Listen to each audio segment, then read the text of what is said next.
Victory for Arsenal against Manchester United, 2-0 at the Emirates. That's 4 times now in a row that they've beaten Manchester United in the Premier League. It's never happened before in the history of Arsenal Football Club. And now when you look back, really, this stat going around that I've seen, that I'm sure all of you have also seen, Mikel Arteta, first 13 months in charge, not one victory over the Big Six. Any single Big Six team, not one victory in 13 months. Now we've gone 20 months without a single loss against the Big Six team. That shows you just how far Mikel has brought this team. And no, we haven't won the big trophy that we want yet, but the progress is there. And I think Arsenal themselves have a big, I suppose, a hill or a mountain to climb over, because it's been 20 years since we've had a Premier League. We've never had a Champions League trophy at the Arsenal, and that is, I think, something separate from football ability and skill and individual talent. And that's a mental game and a mental aspect of football. I think that maybe Mikel is the man to take us to that stage, and maybe some players still need to step up a little bit. But one player who for sure stepped up last night was Jacob Kiwior. Came in for the injured Gabriel.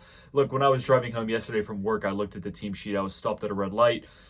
I thought about just going straight home and not going to the bar to watch the game at all. That was my first instinct, which isn't fair, obviously. And of course, I'm being a bit facetious here. But, Gabriel was out.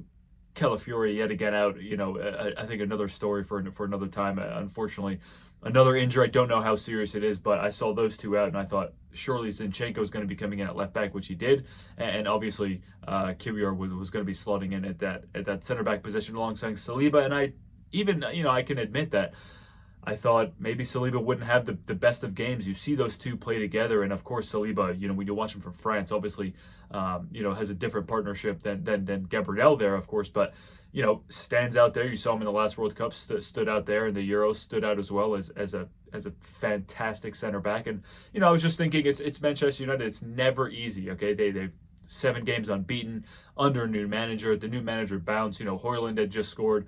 Xerxes had just scored a couple goals. Rashford has been in some good form, and yet both of those players were benched. And so the more I looked at the lineups, the better I started feeling. But, you look at that first half, when you look back at it, it was very, very, I don't want to say boring, but United had a majority of the possession. And maybe that was the game plan. Mikel, that was his first victory over the Manchester United manager. I think 1 loss, 1 draw. Obviously, you look back at a couple of years ago in the Europa League against Sporting. And, maybe he had his worries, but look, the game plan was solid. He went in there, and at the end of the day, it's a 2-0 victory. Arsenal back up to second place. Liverpool dropped 2 points yesterday, so it's a good day overall. And I think when you look at the performance from Kiwior, very calm, very good on the ball. And I've always said that about him. Yes, I just said 1 minute ago that I thought about not watching the game, but look, that's a joke. And all jokes aside, he had a very, very good game. Very good on the ball. The passing range from Kiwior has only gotten better. And to wrap it all up, I think when he chested that ball back to David Raya, he had very little time to react to that, and it showed a maturity and a composure that I think is difficult when you're not playing as often as I'm sure he would love to.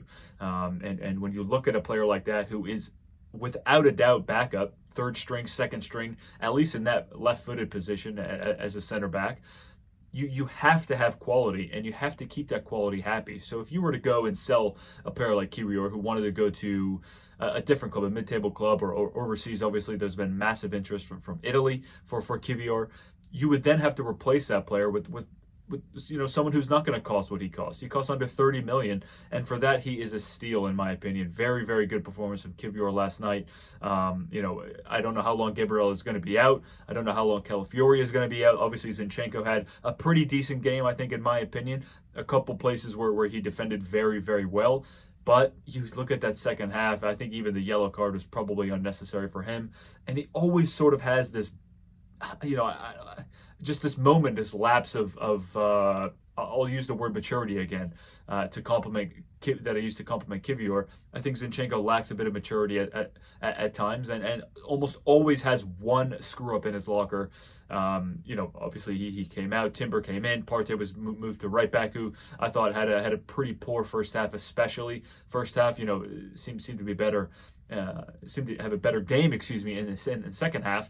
And look, Partey, he's staying fit. You know, he's never been this fit. He's never played this many minutes for Arsenal consecutively. I'm pretty positive about that. And he's made himself available. You know, maybe he's playing for the contract. Who knows? Certainly fit, and that's what counts. Declan Rice, I think, his game yesterday definitely going under the radar. Very, very good performance from him yesterday. Havertz, another one. Martinelli, I thought, was very dangerous. And overall, just a very good performance from the Arsenal boys. And it's another victory. Like I said, back up to second place. You know, 7 points now, I think, behind Liverpool, which is a lot, obviously, in the grand scheme of things. But they've dropped points, and Arsenal can only beat who's in front of them. So, look, all in all, guys, it was a good day, a good victory. You know, things keep getting checked off the list for progress, and look, it's you know, I can't say anything else. I'm in a very good mood. It was a fascinating second half to watch. I won't say much about the first half, but all in all, very, very happy. So, guys, thanks very much for watching. If you made it this far, I do really appreciate it. Please let me know your comments down below. Hit me up on X. That's always in the description. And let me know your thoughts there. So once again, thanks for watching. I'll see you when I see you.